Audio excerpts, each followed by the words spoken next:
você transforma floresta em dinheiro, você transforma minerais em dinheiro. Então o cara é bilionário, tem uma fortuna acumulada em dinheiro, mas acabou com aquele recurso natural. Só que com aquele dinheiro, ele não comprará natureza, não tem mais natureza para ele comprar. Isso, na vida empírica da gente, quando alguém da vida da gente tem uma doença extremamente complicada, e eu perdi uma mãe de câncer, e que o metabolismo do corpo perde a capacidade de responder, não tem dinheiro que salve. Não tem dinheiro no mundo que salve. Algumas cidades do interior já tem empresários com muito dinheiro, mas não tem água para beber. Aí tem que comprar de fora, pelo menos. Eu queria passar, para já concluir, isso aqui é de um economista, um dos pais da economia ecológica, e a gente, os mais velhos, 1970, eu morava ali na Parquelândia, e a gente ia para uma festa, ou a gente ia de ônibus, ou passava um amigo, que levava 4, 5, e às vezes a gente botava 6, e quando tinha uma Kombi, aí era quase toda a família. Mas a gente, em 1970, a gente contava os amigos que tinham carro. A gente contava os amigos, né, que viajavam de avião. É uma coisa rara, viajar de avião é uma coisa extremamente rara. Né? Telefone fixo, na rua tinha um que tinha. E por aí vai, né? Aí quando ia um parente para São Paulo, e voltava com algumas novidades, tal, até aquela capanga que estava de lado. Às vezes comprava um carro e vinha com o carro, viajava, né, atravessava o Brasil todinho para ir lá para a terra da minha mãe, que é Itapipoca, mostrar o Passat que tinha comprado, porque, né, era uma raridade, né, ter um carro. Então, nós tínhamos uma economia lá, aquele quadradinho pequeno lá, e uma natureza que era muito maior do que o tamanho da economia. O que é que aconteceu com o processo de globalização do capitalismo nos últimos 20, 30 anos? A economia se globalizou, o número de consumidores, né, são bilhões de consumidores, tá certo? Nós não tínhamos em 1970 um McDonald's, uma rede dessa de comida, outro comia no mercado de São Sebastião, outro tomava um caldo de mocotó lá no Montese, tá certo? E hoje você tem, né, centenas dessa rede. Então, o que é que acontece? Olha o tamanho da economia que está hoje. Então, quando tu tem uma economia que cresce e ocupa o espaço da natureza, porque não há economia sem transformação de natureza, você passa a ter o problema ambiental. O grande problema ambiental é o tamanho da economia que cresceu e ocupou um espaço maior do que a natureza consegue oferecer para ela. Pode passar? Aí o que é que gera? Ó? Olha o que é que o consumo gera. Isso não são fotos só do Brasil. Tá certo?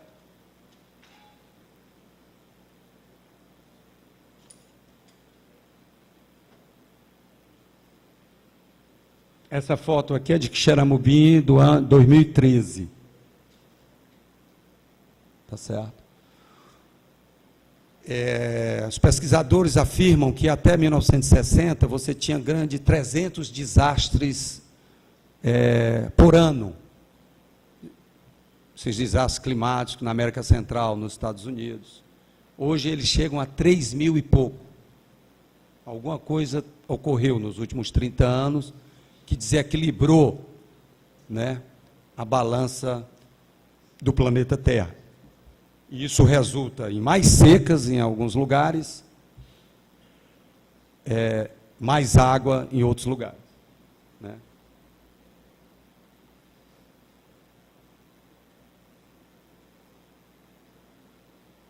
Essa foto, se voltar um pouco, quer dizer, isso é o consumo. Isso é o resultado do consumo. Tá certo? Se o aterro sanitário, que está lá em Sobral, o Deodato parece que vai fazer uma visita lá em Calcávio, se a gente colocar, parece que cada família em Fortaleza produz em média 2,5 kg de lixo de resíduos por dia. Se você empilhar numa montanha, não levar para lá, está na Praça do Ferreira, e for subindo essa montanha, ela poderá chegar a 200, 300, 400 metros de altura. O que nós produzimos por dia, por mês, por semana, numa cidade como a nossa. Isso é insustentável para o planeta e começa a ser insustentável para as regiões. A gente já começa também a sentir nas regiões onde nós moramos. Pode passar. Olha aí. Volte um pouco àquela do carro. Olha aí. Isso é material, isso não é um discurso ideológico, isso não é um discurso político. São dados estatísticos, é a quantidade de carros vendidos em 1970 e a quantidade de carros vendidos em 2014, 2015. No Ceará, os últimos dados que eu tinha, que era 10 mil veículos por mês, novos carros. 6 mil na região metropolitana. Aí você põe na fila isso, você tem 10 mil, você tem 120 mil por ano, em 5 anos você tem 600 mil carros, você tem 1.200.000 carros numa década. Isso é insustentável, não tem cidade, não tem recurso público, não tem estrada, não, pode morrer de fazer viaduto e essa conta não fecha. Além do mais, que os recursos que são extraídos para a produção de um carro, mineral, matéria-prima, água, ele é suficiente para garantir as necessidades de uma família no planeta durante alguns anos. Essas escolhas que nós vamos ter que fazer. Eu tenho uma visão diferente, pode passar? Tá certo? Quer discutir consumo e questão ambiental? Vai para uma cadeia produtiva. Escolhe um produto. É a pasta de dente? Como é que ela é fabricada? Qual é o químico que é usado? Não, é o shampoo. Como é que um shampoo é produzido? Qual é o plástico que usa? Qual é o químico que usa? É o sabonete que você usa? Né? A estatística diz que durante o dia nós usamos em torno de 300 químicos por dia nós consumimos por dia, sem nem saber que estamos consumindo. O shampoo tem 12 tipos de químicos. Né? O perfume já tem coisa, o creme para o cabelo, e por aí vai, o hidratante, todo dia. E além do impacto que tem na saúde humana, isso gera resíduos, a história dos resíduos e do lixo. Né? E aí você vê um pouco os ecossistemas, né? E essa perda de identidade, que é enorme. A Suécia é um país onde eu moro, tenho família há muitos anos, 9 milhões de habitantes, um dos países mais ricos do ponto de vista do PIB, tem 300 multinacionais em São Paulo, né? E uma médica debatendo essa história do consumo com um economista, uma médica de um lado e um economista. A economista dizendo que a economia sueca está boa. Você é contra o emprego? Aí a médica diz, não sou contra o emprego. Mas você é contra que as pessoas vão para o shopping comprar? Não, também não sou contra, mas nós temos que discutir, porque as pessoas não estão bem. Ela diz, não, mas nós não podemos obrigar ou proibir as pessoas de consumirem. Né? Ela diz, eu também não estou discutindo isso. Só que no meu consultório, e as estatísticas dos antidepressivos, que quanto mais aumenta o consumo, aumenta as doenças mentais e os números de antidepressivos. Estatística. Então, alguma coisa não está batendo. Apesar de termos tudo, e já finalizando, tem um Padre Ayrton, não sei se alguém conhece, lá do Arco Verde, lá de Pernambuco. Ele tem um público aqui de classe média alta para financiar boa parte das suas obras, e ele diz essa coisa, eu encontro alguns que são tão pobres, que só têm dinheiro. Tá certo? E a gente individualmente, que já saímos da fome, já temos coisa em casa que a gente tem que jogar fora, a gente já abre o guarda-roupa e diz, pelo amor de Deus, vou ter que lavar essa ruma de roupa hoje. Então, se tem uma ruma de roupa, é porque a gente tem mais roupa do que a gente necessita, mas a gente vai comprando, né? E se for falar de sapato, aí a gente compra um, compra dois, compra três, compra sandália. Né? E só para arrumar o guarda-roupa da gente pode levar todo um sábado. Não é certo? E tem dia que a gente não está bem. E a gente tem tudo isso. Mas aí nessa questão do consumo, para finalizar, enquanto nós temos um guarda-roupa que é tirado daquele ciclo lá do planeta, que vai faltar para as futuras gerações, que nós estamos com roupa demais, sapato demais, carro demais. Tem 20 milhões de brasileiros que ainda estão na linha da pobreza. Então, nós temos que ter um equilíbrio de política pública que dê acesso aos 20 milhões que estão morrendo de fome e discutir esse padrão de necessidade. Pode passar, nós temos necessidades, que é de nos transportarmos. Quando não tem um metrô de qualidade, quando não tem um ônibus de qualidade, a população se vê obrigada a comprar um carro, a comprar uma moto. 50 milhões de motos no Nordeste nos últimos anos. Resultado disso é só ir no JF. Parte desse resultado, né? Pode passar, rapidinho. Pode passar. Essa imagem está pequena. Aquele primeiro quadro era a nossa jangada em 1970, aqui em Fortaleza, e tinha um estoque de pargo, de lagosta, dos nossos peixes, enorme, porque o estoque era grande, o consumo pequeno, e a tecnologia para extrair o estoque era uma tecnologia primária. O que é que aconteceu nos últimos anos? A figura 2, aumentou o consumo, aumentou a quantidade de barcos, e uma tecnologia que em um mês pode acabar o estoque de lagosta de 50 anos. Isso é real.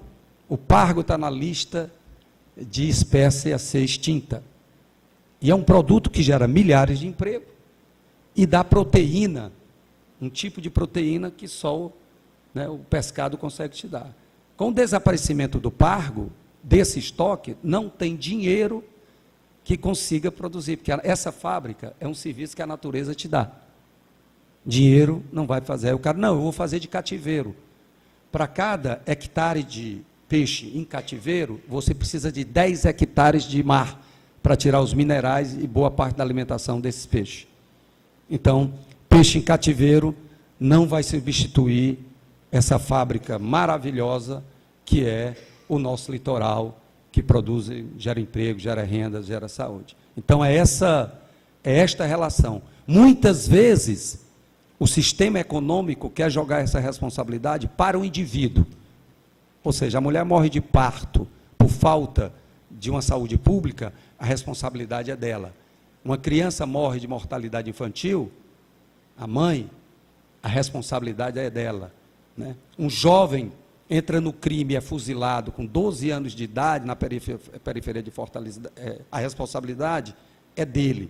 Então, a inversão de valores, quer dizer, o grande capital que produz para nos transformar em grandes consumidores e está ameaçando o equilíbrio da vida humana, porque eu acho que a vida no planeta vai seguir. Eu acho que o que está ameaçado no planeta não é o planeta que está ameaçado. O que está ameaçado no planeta é a vida humana. O planeta é muito mais antigo do que a gente. Tá certo? O que está ameaçado é a vida humana. Mas essa responsabilidade não é jogada para os grandes produtores de mercadoria, ou seja, as grandes empresas. Elas ficam com lucro, vendem a mercadoria e não tomam conta nem do seu lixo. O lixo é para a prefeitura pagar, ou seja, para eu, para você, para outra pessoa pagar. Agora, uma pequena reforma aprovada aqui na Câmara, fazendo com que aquele empresário que produz mais de 100 quilos de resíduo por dia, que ele colete, pague alguém para coletar e cuide do seu lixo. Houve uma revolução, porque eles não querem fazer isso. A empresa que produz o pneu, deixa ela no meio da rua. Todas as latas de Coca-Cola são jogadas, a empresa nem recolheu o seu lixo, ela recolhe, ela passa essa tarefa, tá certo, para o público. É mais ou menos a Copa do Mundo, né? A FIFA fica com os lucros e nós ficamos com as dívidas. Muito obrigado.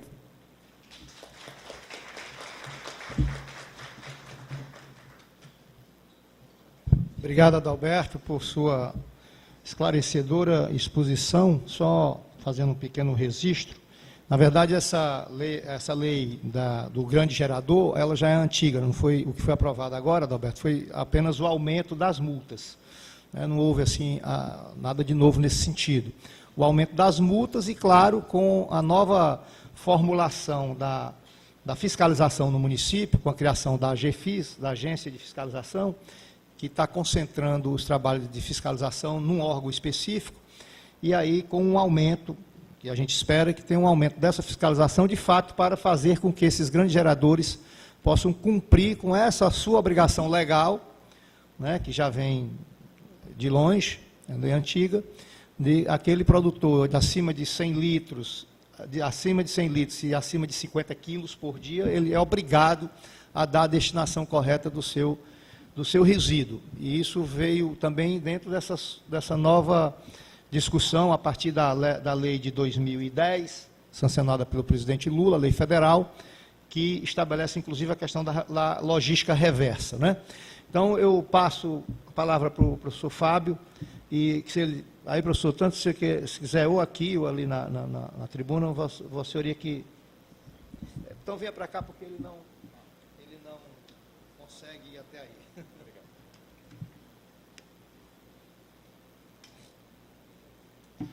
Bom dia a todas e a todos.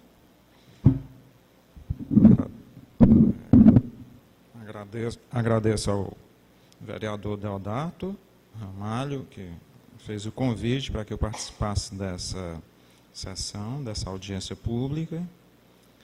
É um prazer estar aqui com meu amigo Adalberto também.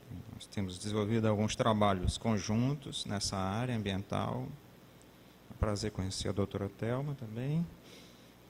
Agradecer à Câmara Municipal, agradeço ao povo de Fortaleza também por estar discutindo esse gravíssimo problema. Eu considero que nós vivemos talvez a humanidade vive o maior desafio. O Adalberto colocou um pouco sobre isso.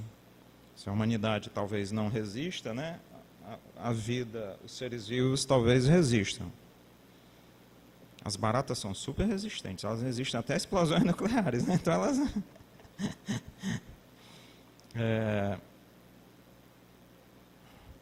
O maior desafio que a humanidade talvez já tenha enfrentado nos últimos 70 mil anos. Porque há 70 mil anos, segundo um projeto que estuda a genética humana, você dá para rastrear os sobreviventes, certo? Pela genética. Sobreviveram 4 mil mulheres. Não dá para rastrear os homens. Homens realmente, eles se escondem, né? Não dá para rastrear. Mas as mulheres sobreviveram, 4 mil mulheres. Todos nós somos descendentes dessa... Eles chamam até num nome muito bonito, essas 4 mil Evas, né? Essas 4 mil Ravás. Porque houve um colapso ambiental gigantesco, não se sabe por quê. Alguns atribuem a explosão de um vulcão na Ásia, que jogou tanta cinza no planeta, que nos primeiros 5 anos o planeta ficou gelado, não entrava a luz do sol, depois ele ficou super quente. Então, foi um desafio gigantesco. Nós vivemos algo semelhante, certo? Algo semelhante. Os seres humanos se adaptaram e conseguiram sobreviver naquele período. Não há dúvida, há dúvidas agora se isso é possível. Entende? É um desafio imenso que a humanidade vai enfrentar e começa já a enfrentar. Começa a enfrentar de forma que a gente nem imagina, mas que é uma forma muito antiga, que é a guerra. Para vocês terem ideia, geralmente as guerras na África são explicadas por motivos religiosos. Não há uma guerra na África hoje, o Adalberto falou dos minérios, não há uma guerra na África que não seja movida por interesses de grandes mineradoras. Nenhuma. Certo? Eles até pagam a pessoas para trabalharem de forma religiosa e tal, para que aquilo disfarce o verdadeiro motivo. Mas todas elas foram por interesses mineradores. A crise que você vê atualmente dos refugiados líbios, da Eritreia, da Síria, tentando chegar à Europa, foi provocada por interesses de grandes petrolíferas. Todas elas, desde a invasão do Iraque, onde petrolíferas americanas e britânicas substituíram as petrolíferas alemãs, russa e iraquiana, e francesas. Então, é uma disputa. parte da questão palestina, não sei se vocês sabem, mas é motivada pela falta d'água. Os israelenses têm 90% da água daqueles locais e 10% é distribuído para os palestinos, para a população palestina. Então é uma guerra também por água. Há uma pesquisadora indiana chamada Vandana Shiva, que inclusive escreveu isso, as chamadas Guerras por Água, é o livro em que ela trata disso, certo? Nós enfrentamos aqui, como a Adalberto também colocou, problemas enormes no interior do estado. Você tem cidades, né, cidades se confrontando pela falta de água suficiente para o abastecimento. Eu acompanhei em Santa Quitéria um trabalho desenvolvido por um programa de extensão da UFC chamado Tramas, da professora Raquel Rigoto, um caso das minas de urânio. O urânio será, talvez, uma luta para que não seja extraído, lavado, os resíduos de urânio ficam num depósito, num açude, esse urânio é transportado de caminhão, provavelmente, até Fortaleza, passando por todos os bairros e sendo embarcado no porto do Mucuripe, quer dizer, vai passar por aqui. Depois irá de navio ao Canadá, no Canadá é transformado em algo chamado bolo amarelo, yellow cake, depois vai para a Holanda, onde é transformado numa pastilha, depois voltaria para usinas nucleares em Angra dos Reis, né? Então é um percurso perigoso, né? Atravessando todo o Atlântico, né? Uma possibilidade de acidente é extremamente danosa. Nós temos as experiências de Chernobyl, lá hoje uma área abandonada, e agora Fukushima, né, no Japão. Chernobyl na Ucrânia, se eu não me engano, Fukushima no Japão, graves acidentes radioativos, né? Bem, nós enfrentamos então o maior desafio da humanidade. Agora, qual é o desafio? O dia do consumo consciente. Eu até vinha falando com a Janice, né, sobre a consciência, né? Nós temos assim 4 níveis essenciais de inteligência, certo? Um deles é o corpo. O corpo tem uma inteligência, tem fome, tem sede, ele tem suas necessidades, ele tem uma inteligência. Nós temos uma inteligência sentimental, né? Uma inteligência sentimental. Uma inteligência sentimental. Um grande pensador francês, Blaise Pascal, até falava, todo mundo deve conhecer essa frase, né? O coração tem razões que a própria razão desconhece, né? É do Pascal. Pascal dizia, não, o sentimento é uma forma de inteligência. Nós temos a inteligência mental, que é aquela que resolve problemas. Mas a inteligência mental é perigosa, porque ela resolve um problema, ela não discute se o problema é correto ou não. Você tinha um engenheiro trabalhando para o regime nazista, um gênio, Speer, o nome dele. Um gênio, ele resolvia tudo que era problema, mas para matar a gente. Entende? Eu vi um cientista americano que passou 20 anos pesquisando uma forma de uma bomba de fragmentação, que era lançada de um avião, ela se dividia em 20 pedaços, os pedaços lançavam raio laser e infravermelho para procurar metal no solo e grudavam nesses metais explodindo. Você passa 20 anos pesquisando uma bomba que possa matar mais gente. É uma pessoa super inteligente e tal, mas é um problema mental, não discute se é correto ou não. Mas há um nível superior de inteligência. E o nome consciente é lindo por isso, porque ele traz a ideia de consciência. Nós não podemos ser subordinados ao corpo, não podemos ser subordinados aos sentimentos, não podemos ser subordinados à mente. Nós precisamos de uma consciência superior, uma consciência humana. Pela primeira vez, os problemas de toda a humanidade se interligam de uma forma extraordinária. Eu sou tradicionalmente formado numa área que é a economia. A economia é de uma incapacidade de ouvir, ela é de uma arrogância. Ela se transformou num fanatismo, eu ia dizer numa religião, mas religião é uma coisa muito bonita. Religião é a religação com a força universal. Ela se transformou num fanatismo, sabe? É o maior dos fanatismos. Qual é o fanatismo da economia? O que é que diz se uma economia é ou não saudável para eles? É o crescimento econômico. Se não houver crescimento econômico, você considera que o país está em crise. Ora, mas nós vivemos numa ilha, no espaço, chamada Terra. Se você morasse numa pequena ilha, você tem que ter cuidado com os recursos. Você tem um mar ao redor, né? Só que o nosso mar ao redor é o espaço. Longo. Se você ir para Marte com a velocidade dos veículos, você leva 5 ou 6 anos, se eu não me engano. Certo? 5 ou 6 anos. Então, nós estamos numa ilha isolada, entende? Que tem relação com o universo, mas nós não temos relação com o universo. Não conseguimos, por enquanto, nos transportar. Então, uma ilha bela, um ambiente lindo que está sendo consumido aceleradamente. Então, a economia trabalha com essa ideia.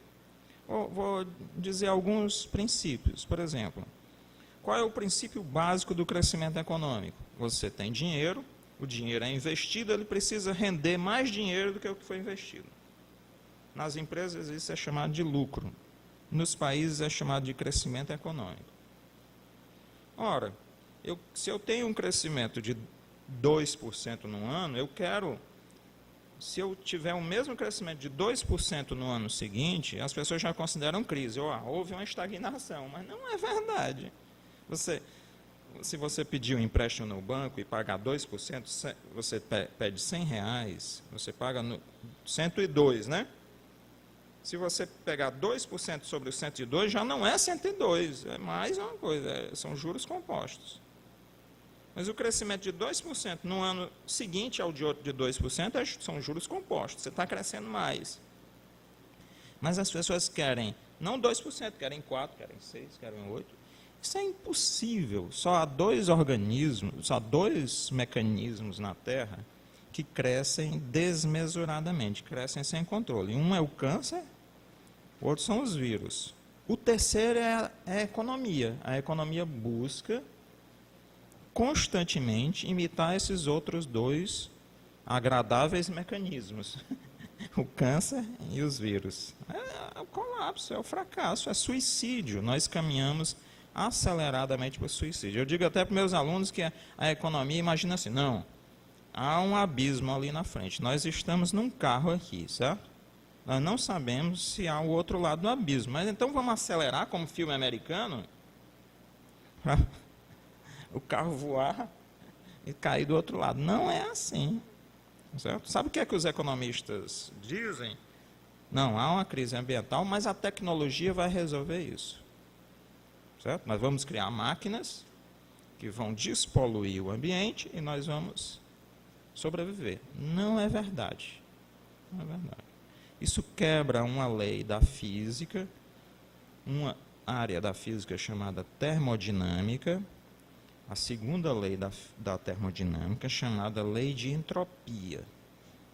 Se você pegar uma madeira e fizer uma fogueira de São João, o Adalberto falou em São João, né? Se fizer uma fogueira de São João, a madeira tem uma quantidade de energia, certo?